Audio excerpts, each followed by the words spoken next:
my personal philosophy folder. On the front we have the word art thing of different words that pertain to my personal teaching philosophy. The biggest one being responsibility. And as a teacher, I want to teach my students to be responsible for their actions and to play an active role in their education. Another word that is very big is perseverance, and I want my students to know how to push through things that they don't understand. On the first page, we have the philosophy section, and one of the theorists that I identify the most with is Rudolf Dreikurs, and he is a medium control teacher philosopher. Part of his theory that I like the most is it talks about natural consequences to students' actions. And that's, for example, like if a student throws a book on the ground, the natural consequence would be the student having to pick it up. Another part of his theory that I like is how you have to teach students responsibility through their actions, and part of that is giving students the responsibility of decision making. And so they're in charge of their own actions by the control that the teacher lets the students have over their day and their education. And so for teacher roles and responsibilities, I think that a teacher should be a champion for the students, and they should always encourage them to do their best. And maybe one of the most important ones for the students is that they need to be a decision maker, and that they have to learn how to make their own decisions based off of their experiences and what works for them.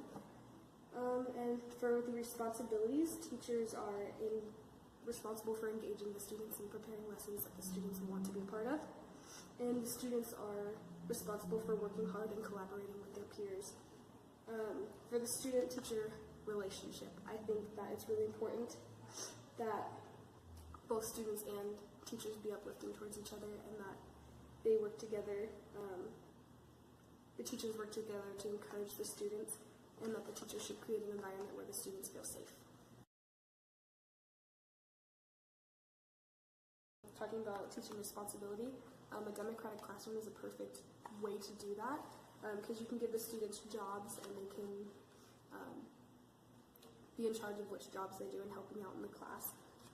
They can also have roles of student leadership, like you can have a class meeting and put different students in charge of it different days. And the whole thing with the democratic classroom is giving students choices and teaching them how to make the correct choices.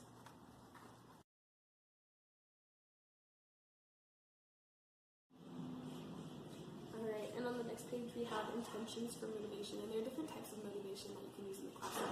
There's intrinsic motivation, which is like from yourself, like from your heart, and then there is extrinsic motivation, which is like rewards or like treats and stuff that you can give students. So an example of an intrinsic motivation would be having high expectations for students and giving them opportunities to prove themselves in the classroom. And that type of motivation comes from within the student. And then examples of extrinsic motivation would be giving students like extra recess time or free time in the class, or playing a game or something whenever they follow directions or do something exceptionally well. And I think you need both of them in the classroom. I think you definitely want the students to move towards intrinsic motivation, but also it would be very boring if you had a class without any like fun extra rewards or treats or like competitions to motivate them to do well.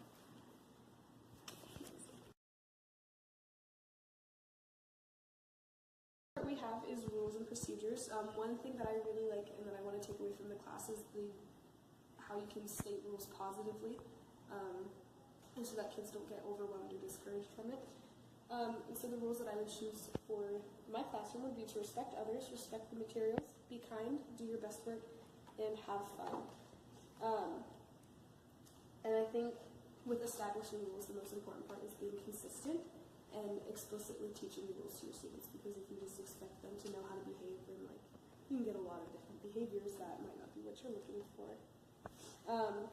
And I think it's important that you have positive consequences so that students do get praise. And like on the last page when we're talking about motivation, the praise can help motivate them to follow the rules better or collaborate more with their peers.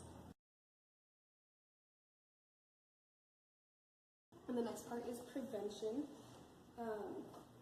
And so one way that you can build positive positive rapport with your students is learning their names and their personalities early on in the school year. That way you can apply what you're teaching and your teaching style to match the students. And another way to build that positive rapport with the students is to be encouraging and not biased towards their past learning experiences.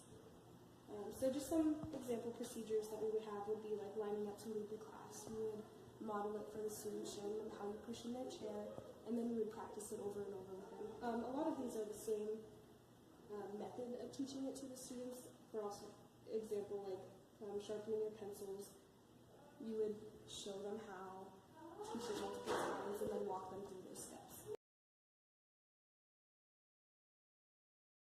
After the prevention, we have intervention. And a lot of these could go under different categories, such as like mild or moderate or even situational assistance. So I'll just go through a couple of them. For the first one, I put student is distracted with an object, and that could be situational or mild response. And a simple remedy for that would just be to take away the distraction. Also, students talking during instruction would be moderate response.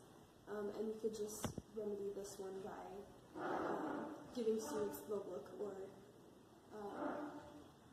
going close to them, having close proximity to the students, or just a quiet verbal reminder to them to pay attention. And then as you go further down, we get the more serious and severe and then chronic behaviors from the students. For example, one of them that I put towards the bottom is student is non-compliant in anything the teacher says to do, and this is a chronic misbehavior. And to solve that, you could take the student aside and talk with them, and also you can have them write a reflection on their actions and why they're doing that, and maybe you can work with them and their parents to try to get their participation in class. And then the one that I put at the end for the most severe is a student pushing another student in line. I think anytime a student is harmful to another student or harmful to other things or themselves in an environment, that's probably the most severe situation that I could think of in a classroom. And to deal with this, you could separate the students and you could send the child to the principal's office, which doesn't sound very positive, but they need a stronger authority figure sometimes. And also, I would send home a parent note at that point and call the parents and let them know that their child is potentially harming another student. And then the bullying part, I think, is a teacher's responsibility to teach your students actively how to avoid bullying and what to do if they do see bullying. That way that they're not shocked or surprised by it when they see it or experience bullying. And I think also you need to create a positive environment in your classroom so students feel comfortable to come to you and tell you when they are having these problems.